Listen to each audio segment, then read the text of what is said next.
Eh bien, bonsoir à tous. Merci de votre présence. Et ce que l'on va faire, on va prendre quand même quelques instants juste pour accueillir ce qui est là maintenant. Et donc pour cela, comme à l'habitude, vous pouvez fermer les yeux si vous le désirez et être juste à l'écoute de ce qui apparaît.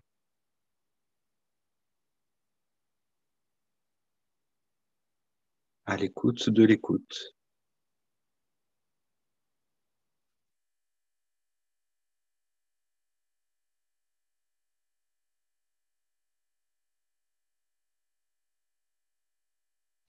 De ce champ de conscience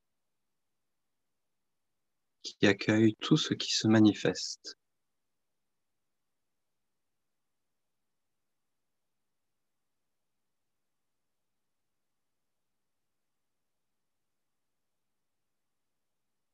Tous ces surgissements, ces apparitions.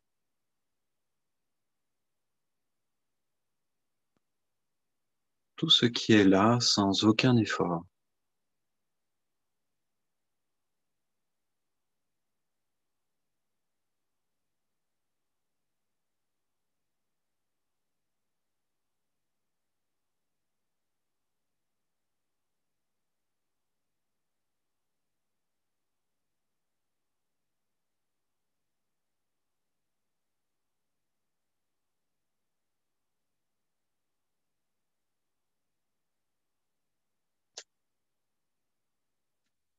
Et peut-être vous en avez l'habitude maintenant de ces petites phrases qui viennent pour dire qu'il n'y a rien à modifier, rien à atteindre,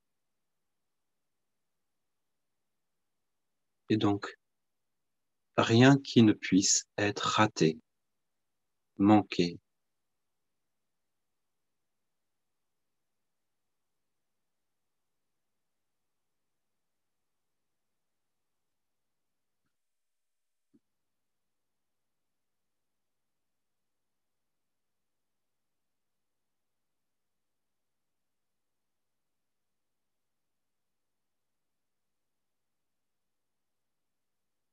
Avec simplicité et bienveillance, s'offrir une parenthèse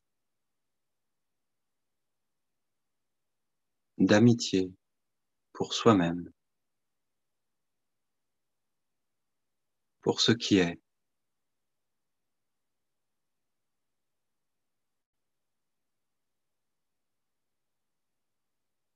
en laissant toutes les pensées, les émotions, les sensations juste apparaître et disparaître sans chercher à résoudre quoi que ce soit.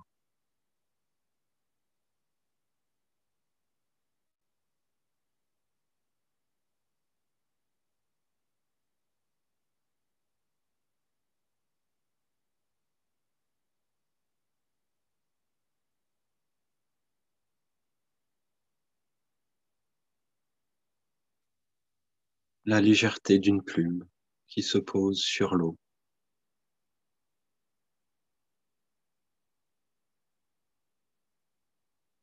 L'eau d'un lac paisible.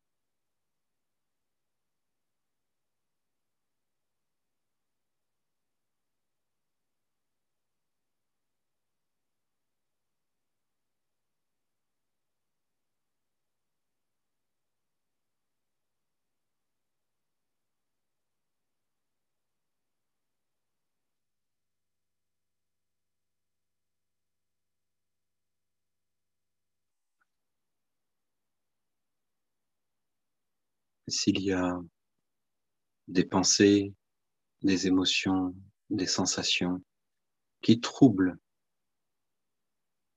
cette paix, cette tranquillité, cette vastitude, ne les voir que comme des surgissements à la surface, en profondeur, dans les eaux profondes. Cela ne bouge pas.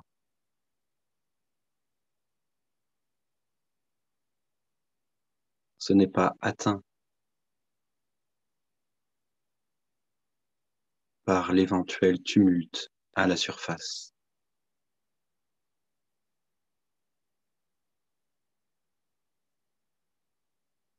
Et ainsi constater que tout ce qui est à la périphérie, les sensations, les émotions, les pensées,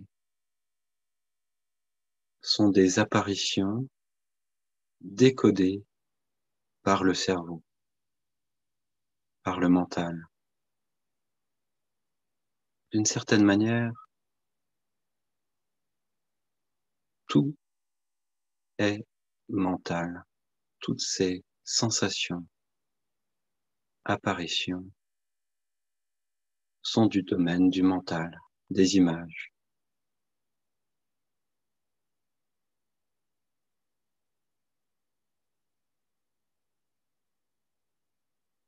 Il n'y a pas de mal à ça, c'est juste un fait que toute la manifestation est filtrée par le mental.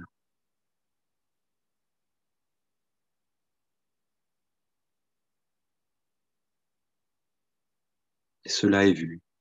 Toute cette manifestation est vue par cet observateur témoin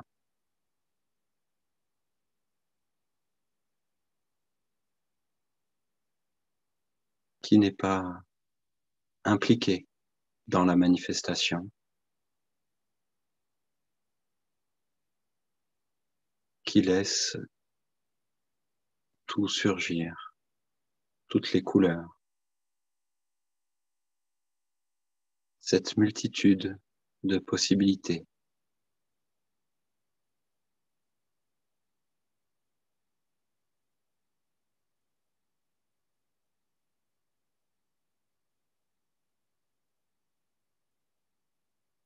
Cette vision non séparée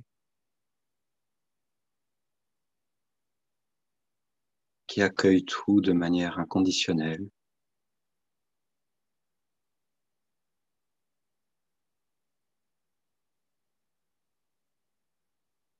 c'est cette vision non duelle.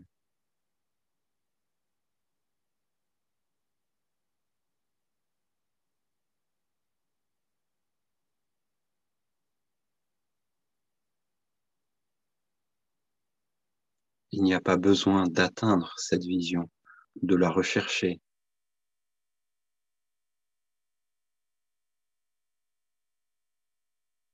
C'est ce que nous sommes.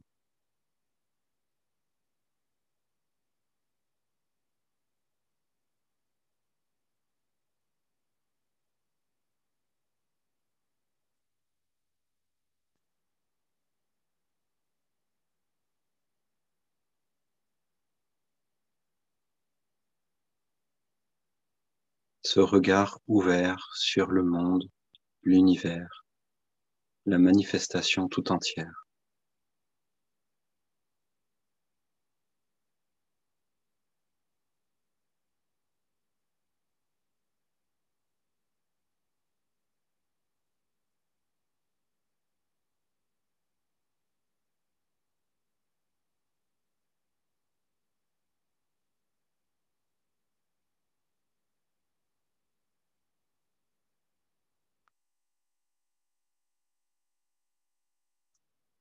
Et donc simplement, éventuellement, les paupières vont pouvoir se soulever et laisser apparaître ce monde mental de vision, vision de la matière, de la distance, qui est simplement une représentation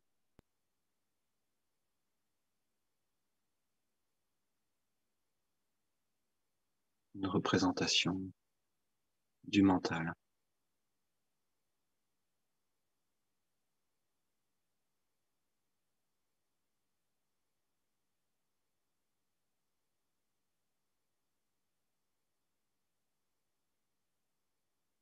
Il n'y a pas à rejeter cela, dire que tout est illusion, que ça n'existe pas.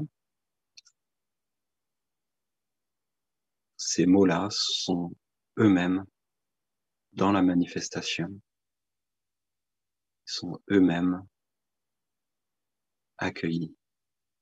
Mais il n'y a pas besoin d'y croire, de s'y référer, être dans la simplicité de ce qui est.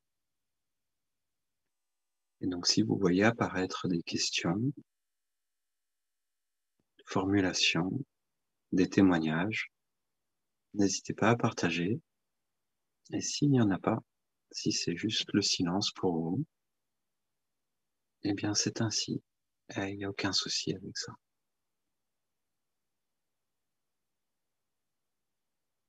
Donc, n'hésitez pas et pendant que le mental, les mots, le personnage s'expriment, peut-être vous pourriez être à la fois et en même temps présent à ce qui est au-delà du mental lui-même, à ce qui apparaît,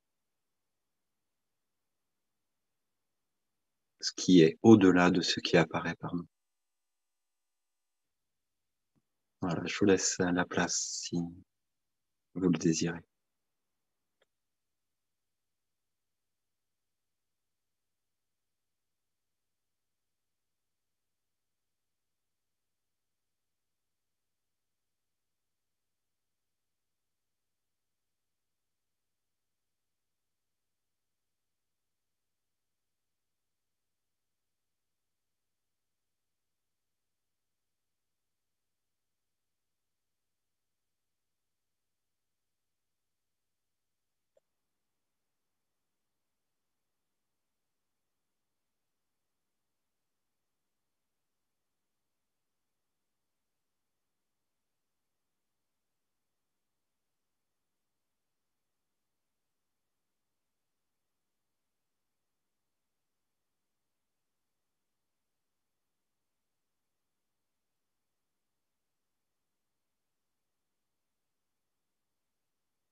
Bonjour Philippe. Bonjour. Quand je pense à ton titre, une vision non duel, quand j'ai vu, j'ai beaucoup hésité parce que je me posais la question, qu'est-ce que tu entendais par là, non duel?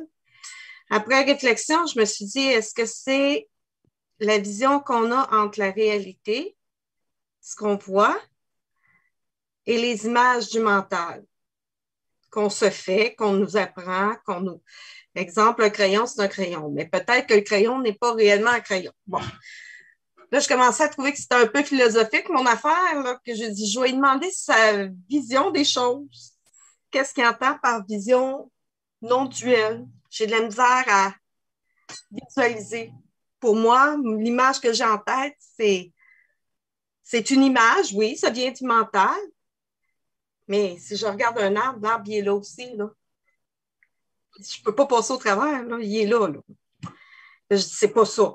C'est sûr que je ne comprends pas du tout ce qu'il veut dire. Puis là, même pendant la méditation, j'essayais de suivre, puis j'avais de la misère. C'était pas clair pour moi. Donc, si tu pourrais rien qu'éclairer un petit peu ce que tu entends par là. Merci. Merci beaucoup, Nathalie, pour cette belle question. Et en fait, la vision habituelle, effectivement, le regard porté sur les choses, il y a un observateur séparé de ce qu'il voit, le crayon, l'arbre, à l'extérieur, soi-disant. Et à ce moment-là, donc, on a trois choses. L'observateur, moi, le mental, la chose observée et le regard lui-même. Ça fait bien trois. Et dans cette vision non duelle qui est proposée de regarder, c'est de constater qu'en fait tout cela, ces trois choses-là, apparaissent au sein d'un même espace, d'un même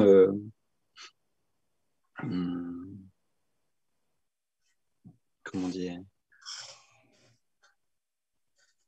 oui, d'un espace d'accueil qui est la conscience elle-même. Et donc cette conscience laisse apparaître en son sein tout ce qui est, toute cette manifestation. Donc le crayon, le regard et l'observateur sont accueillis par cette même et unique chose, entre guillemets, ce n'est pas une chose, bien sûr, qu'est la conscience. Et à ce moment-là, la conscience n'est pas conscience de quelque chose, elle est conscience pure. Conscience qui laisse émerger en son sein tout ce qui est, tout ce qui est apparemment séparé, mais qui en fait ne l'est pas, puisque c'est la même essence qui compose, qui soutient, qui permet, qui accueille tout ce qui est. Et à un moment donné, il y a cette évidence, cette simplicité qui ne peut plus être remise en question, que tout cela n'est qu'une seule et même chose. L'observateur, la chose observée, le regard, tout cela ne fait plus qu'un seul, est uni. Et c'est ce qu'on pourrait appeler alors la vision non duelle. Et donc ce n'est pas une vision extra-lucide ou extraordinaire, voire extraterrestre. Non, c'est juste la simplicité, la chose la plus basique qu'un nouveau-né a déjà.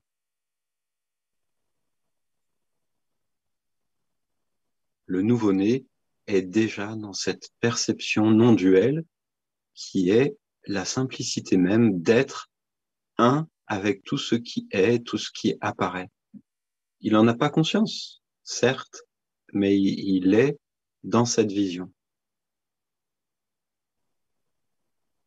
Avant même la naissance, il y a juste, après quelques mois, quelques années, les parents insistant pour dire « ça c'est toi, ça c'est le chien, ça c'est l'arbre, etc. » se forme dans le cerveau la faculté de se séparer, de s'identifier, de se distinguer des objets, du monde. Et à ce moment-là, il n'y a plus cette manière non duelle de voir. Et pourtant, elle ne disparaît pas. Elle est là toujours, sous-jacente. C'est simplement que il y a une autre habitude qui a été prise. C'est juste ça. C'est prendre conscience que cette habitude nous a un petit peu détourné de cette façon naturelle de voir, d'être vision. Et dans ce cas-là, le personnage est vu. Ce n'est pas lui qui voit. Donc, si je te suis bien, si on part du nouveau-né, le nouveau-né est à la fois l'observateur, il est lui-même, puis il est aussi l'objet de lui-même. Dans le fond, il est un. Donc, il est l'objet, il est l'observateur, il est le mental. C'est un. Et c'est le parent. C'est pas sûr qu'il y ait déjà du mental. Tout nouveau-né, hein, je parle pas quelques mois, etc. Mais le nouveau-né de quelques jours, il est juste un avec sa mère, avec le monde. Il a cette ouverture totale sur ce qui est. Il n'est pas centré sur lui-même. Il n'y a pas de lui-même. OK, c'est bon. C'est bon, je comprends. Il y a juste cela qui est. C'est bon. Merci beaucoup, Philippe. Merci, Nathalie. Alors, il y a plein de questions qui passent par écrit. Je n'ai pas le temps de les lire. Et voilà, il suffit de la personne qui les écrit, si elle veut bien les lire, ce sera plus facile pour moi. Je crois que c'est Marie-Odile.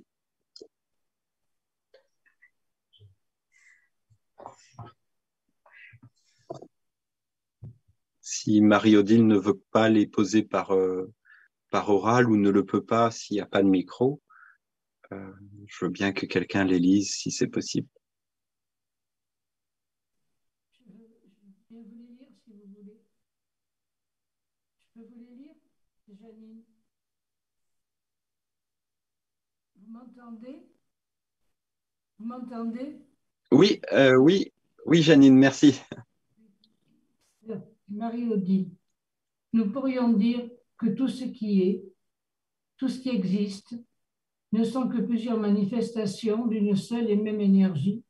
Point d'interrogation.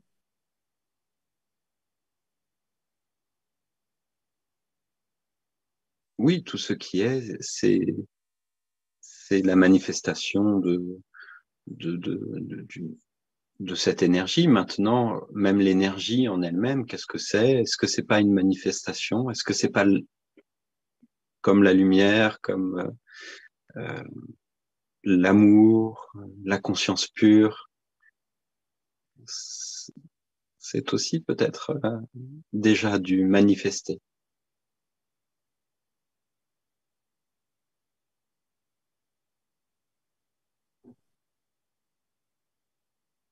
Est-ce qu'il y a d'autres questions? Il y a Lucie qui dit quelque chose, mais peut-être elle peut lire. Je sais pas. Bonjour Philippe, c'est Lucie. Bonjour. Oui, Lucie? Oui, alors, c'est ça, mon intervention écrite mentionnait, c'est ça, une vision non duelle.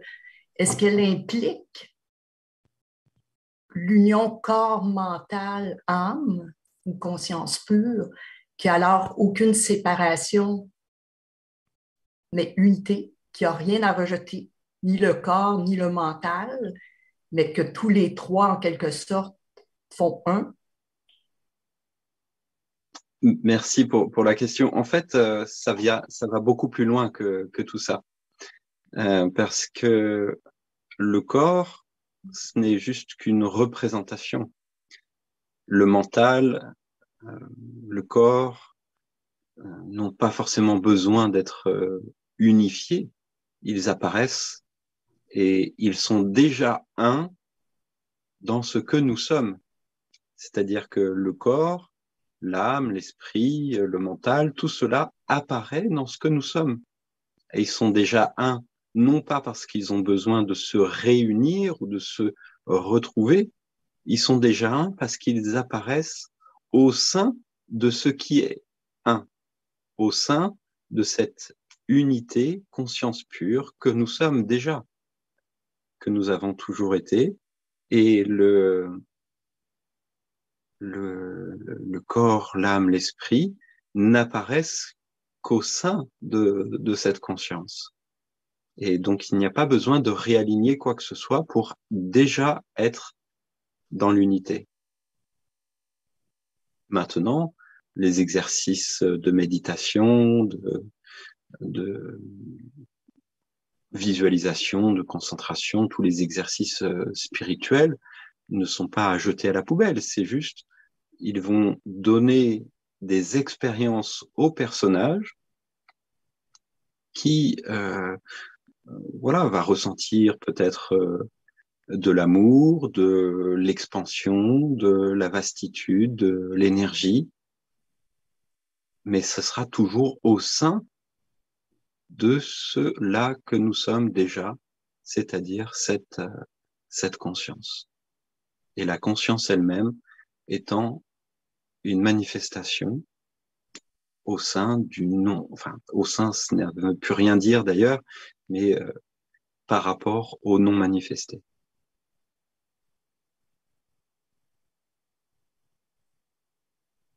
Merci Philippe. Ça me fait prendre conscience que moi, en ce moment, j'ai besoin peut-être de ces outils-là, le yoga, marche en nature, méditation, que ce soit en quelque sorte des rappels ou sans faire nécessairement trop d'efforts, mais que je reviens à cet alignement-là naturel.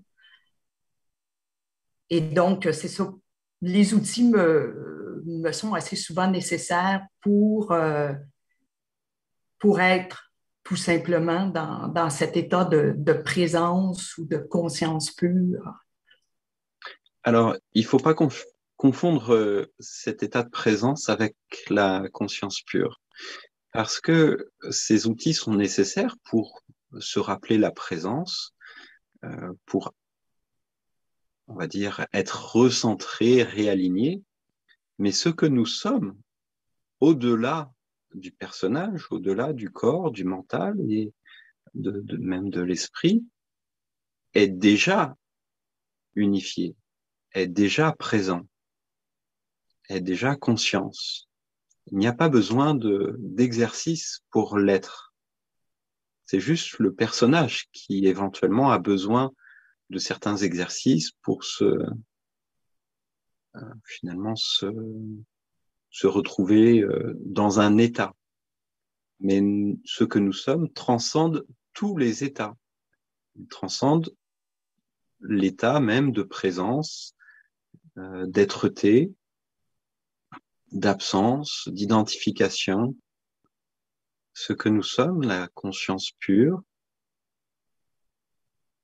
accueille tout. Donc, les états de présence comme les états d'absence. Ce que nous sommes n'a pas besoin d'être réaligné. Mais le personnage, lui, peut-être en a besoin et il n'y a pas de mal à ça. Merci. Merci beaucoup.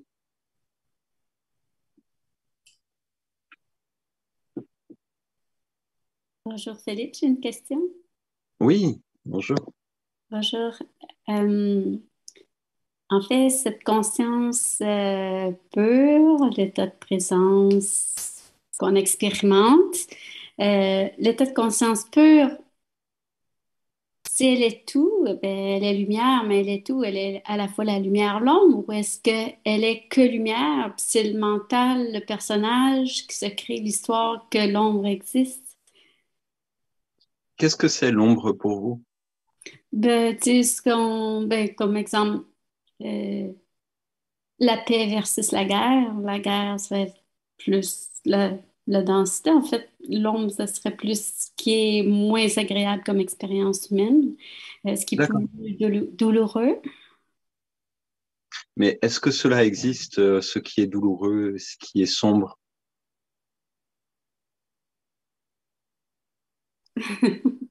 Ben, tout Tout et est rien possible. n'existe à la fois. Tout est une illusion. En fait, on peut dire que tout est illusion, mais pour le personnage, pour le relatif qui vit dans ce monde manifesté, ce n'est pas une illusion. Oui. Si on est transpercé par une baïonnette, Mm. c'est pas une illusion de douleur qui est ressentie. Il y a bien une souffrance. Les brûlures, les, voilà, les souffrances physiques, psychologiques, etc. sont bien réelles pour le personnage. Et donc cette ombre n'est pas plus réelle que la lumière. Ce sont juste deux opposés dans la dualité. Il y a la tranquillité et il y a le mouvement. Mais les deux sont au sein de la même manifestation. La tranquillité est plus agréable à vivre pour le personnage, en tout cas a priori, parce qu'il y a peut-être certains individus qui préfèrent le chaos que la tranquillité. Donc, ce n'est pas, comment dire, ce n'est pas forcément universel. Mais ce que nous sommes transcende cette dualité, guerre, paix, lumière, ombre, froid, chaud, enfin, tout ce qui apparaît est déjà accepté par cette conscience pure que nous sommes et qui laisse tout cela apparaître sans jugement, sans dire cela est bien, cela est mal. C'est juste comme l'écran de cinéma qui peut accueillir effectivement des films de guerre, des films d'horreur, des films tristes, mais aussi des documentaires merveilleux, des comédies, des romans d'amour, des romances, voilà. Tout peut apparaître sur cet écran.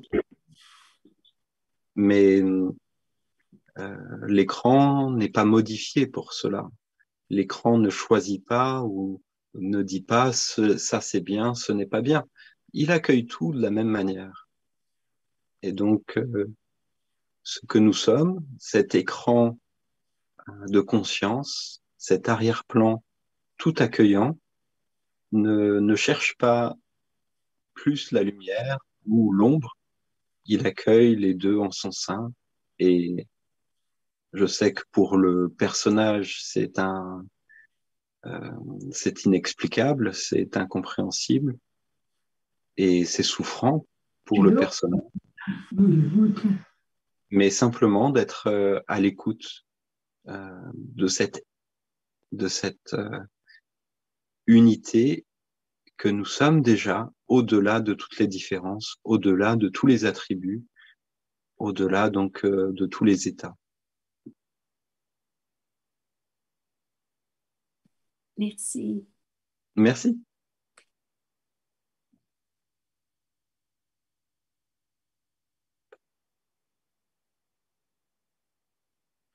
Juste pour terminer sur cette chose-là, bien sûr, ça n'empêche pas que le personnage soit impliqué dans telle ou telle direction et qu'il ait des actions,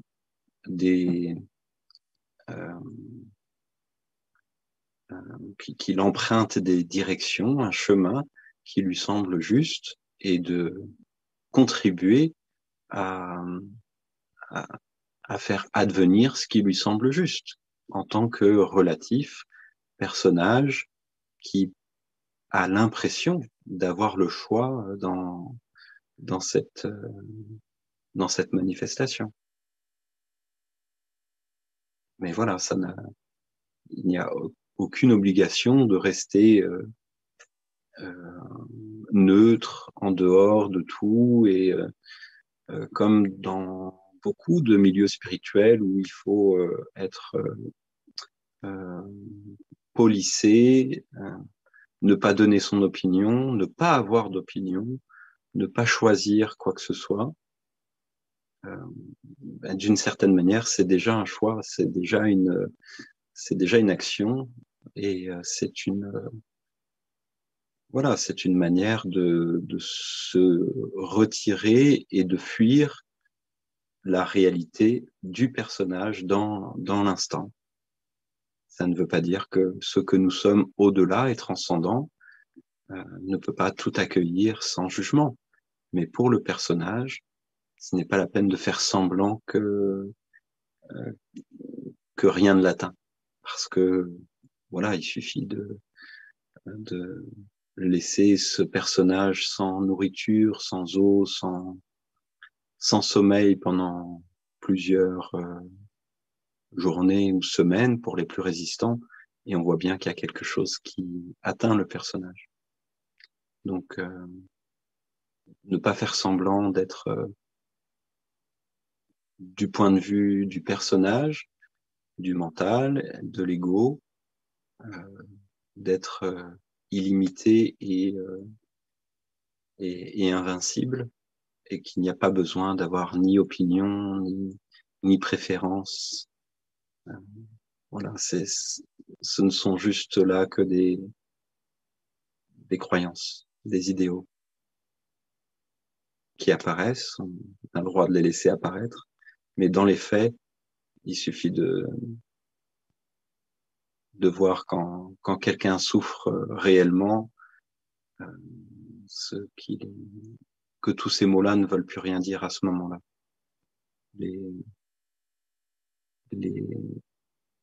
Il est facile de dire rien ne m'atteint, rien ne me touche, quand tout est facile et tout est simple dans la vie.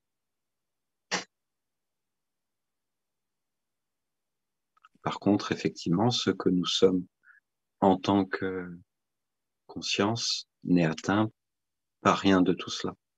Mais ce n'est pas le personnage qui peut en parler. Et alors, Philippe, on vit dans ce monde de dualité et la conscience est venue expérimenter la dualité au travers le personnage. C'est une question, c'est une affirmation. Ouais, Quelle est ben, la question précise? en fait, question, un peu ma perception, je sais pas, ben, c'est parce que le personnage peut jamais être totalement neutre. Le personnage, justement, fait des choix.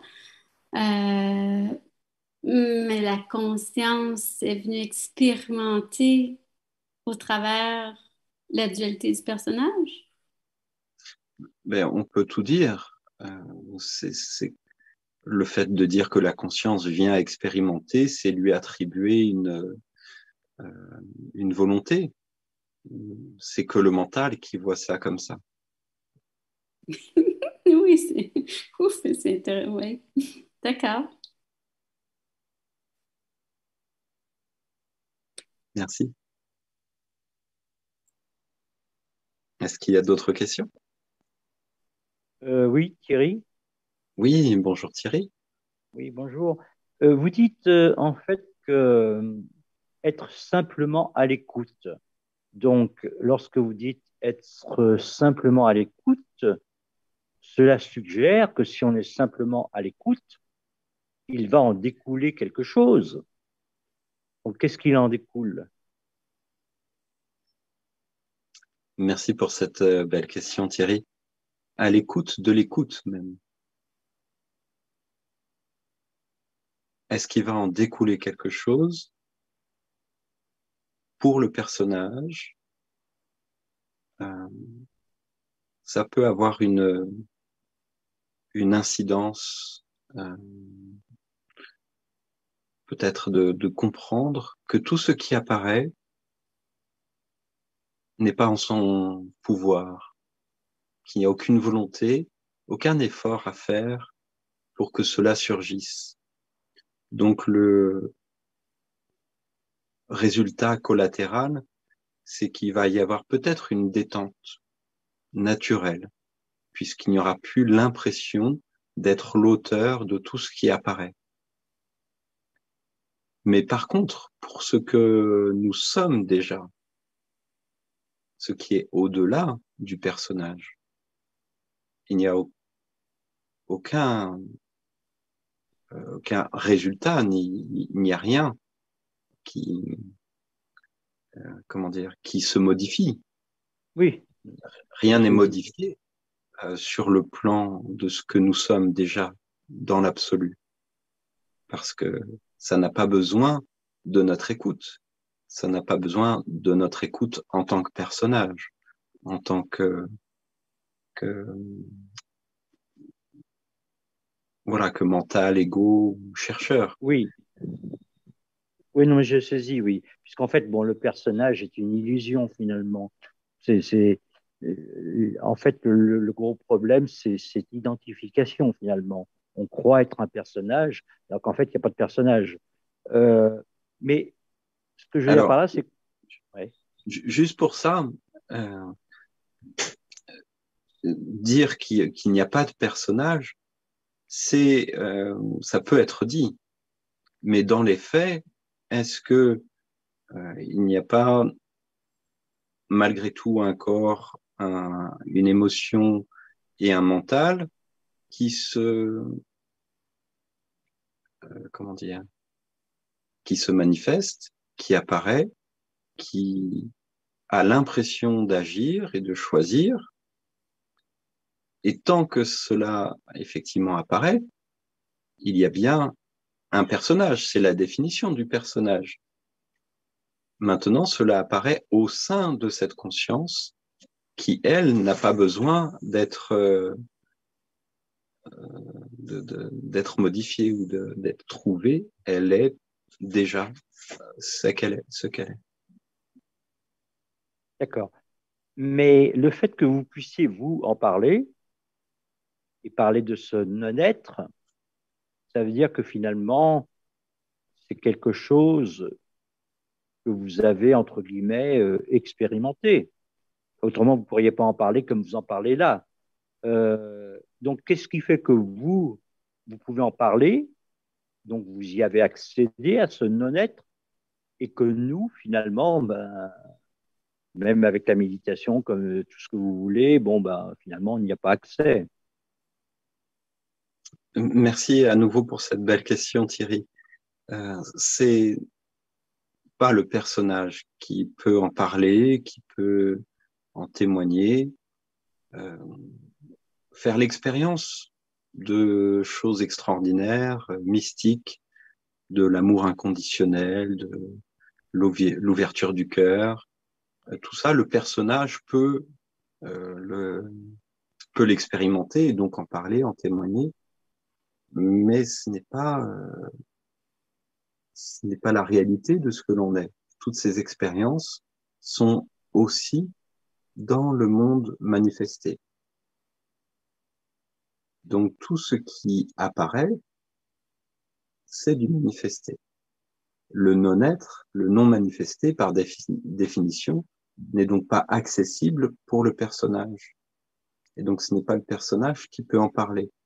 Et on peut juste pointer la preuve, le mot non-être apparaît, mais le mot non-être n'est pas le non-être. Comme le tableau de Magritte, ceci n'est pas une pipe. On ne peut pas fumer avec le tableau de Magritte. Ce n'est pas une pipe. Parler du non-être, ce n'est pas le non-être.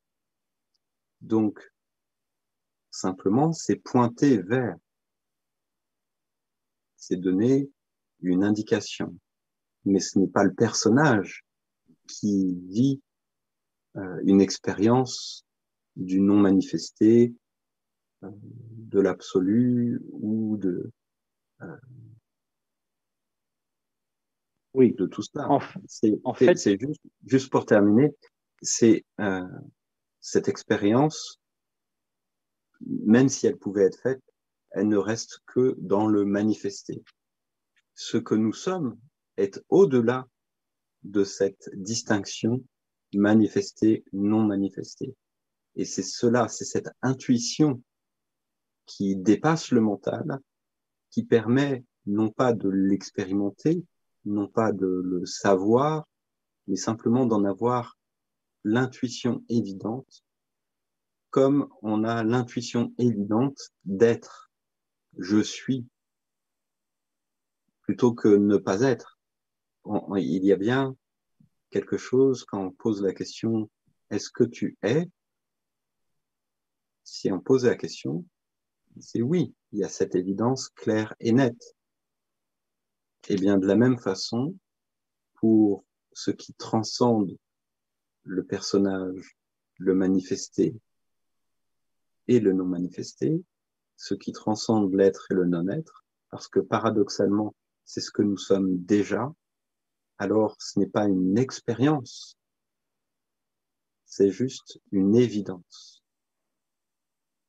Et cette évidence qui est apparue donc chez vous et qui n'apparaît pas apparemment chez nous, qu'est-ce qui fait qu'elle est apparue chez vous et pas chez nous? Est-ce qu'il faut finalement que ce personnage disparaisse finalement? Non, non, parce que, merci Thierry, mais non, en fait, il n'y a aucune différence entre ce que vous êtes, ce que je suis, ce que nous sommes tous, c'est déjà cela. Il y a juste l'impression que là-bas, il y aurait quelque chose de différent. Mais ce que nous sommes tous, nous le sommes déjà, c'est-à-dire et c'est vrai que j'ai l'impression toujours de radoter les mêmes choses, mais c'est de bien comprendre qu'en fait, le mental croit être séparé, croit ne pas avoir atteint suffisamment de compréhension, de niveau, d'expérience, etc. Mais c'est simplement le mental qui pose les choses de cette manière-là. Ce que nous sommes, nous le sommes déjà, qu'on en ait conscience ou pas. Ce que nous sommes, même si ce n'est pas euh, clair et évident pour vous, vous l'êtes malgré tout. Je reprends toujours cette expression un peu bébête, mais qui me semble parler quand même. C'est l'exemple du poisson rouge. Le poisson rouge, c'est pas parce qu'il n'a pas conscience d'être un poisson rouge qu'il n'est pas pourtant un poisson rouge. Il n'a pas besoin de travailler à essayer de comprendre et d'avoir la possibilité d'un jour avoir conscience d'être un poisson rouge pour en être un. Il l'est déjà totalement.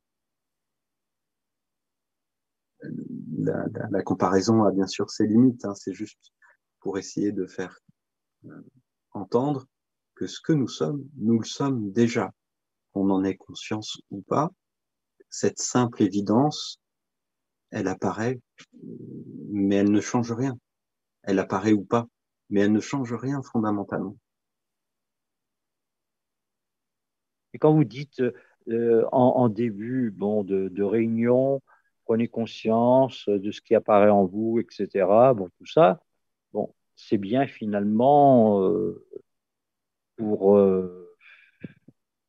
dévoiler quelque chose. Non, c'est un prétexte.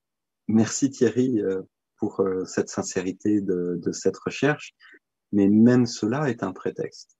C'est un prétexte pour se donner la possibilité d'être ensemble, de pouvoir, comme j'en ai parlé avec les amis récemment, célébrer la, la possibilité de se rappeler de cette simplicité, de cette évidence. Et si elle n'est pas là, simplement de cette intuition. Parce que je suis persuadé que si vous êtes tous là aujourd'hui, c'est que vous avez l'intuition qu'il y a quelque chose qui dépasse, qui transcende la simple manifestation de ce personnage, de ce corps et de ce mental. Vous avez l'intuition qu'il y a autre chose. Et cette intuition, c'est ça, l'évidence dont je parle. Et donc simplement se donner l'occasion, cette petite parenthèse ensemble, de juste se rappeler.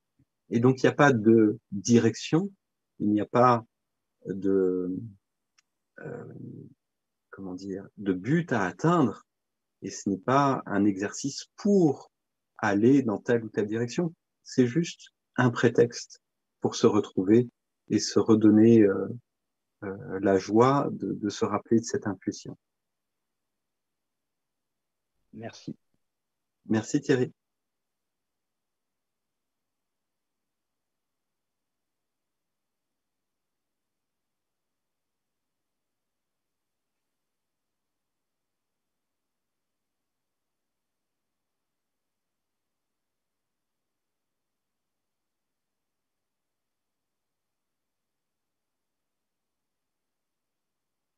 Oui, Martin, allez-y.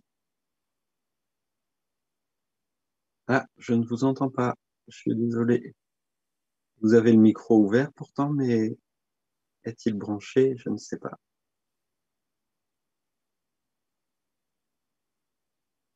Sinon, écrivez peut-être votre question, parce que malheureusement, comme il reste peu de temps, c'est pour avoir la possibilité voilà, de vous entendre autrement, si vous voulez écrire, parce que là, je ne vous entends pas.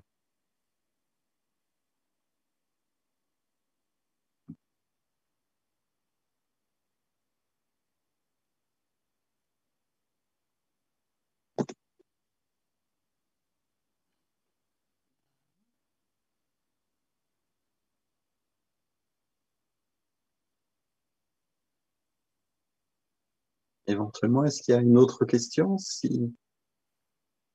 Oui, Oui, allez-y.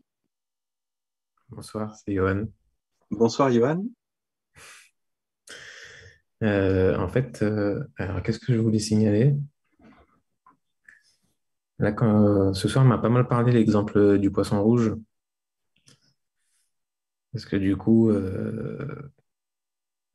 c'est comme si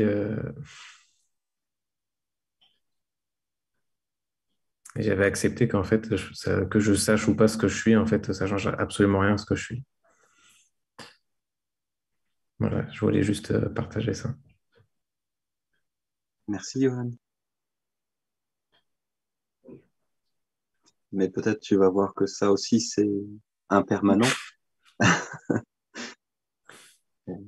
Cela apparaît et ça disparaît, donc ça laisse place peut-être à d'autres choses. Tu nous diras ça.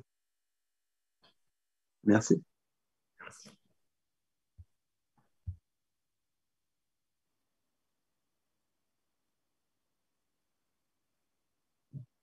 Martin, est-ce que vous avez réussi à... Non, toujours pas. Bon, je suis désolé.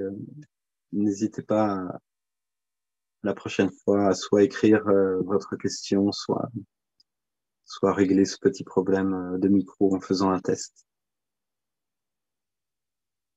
Voilà, ben les amis, je vous remercie pour ce moment qu'on a passé ensemble.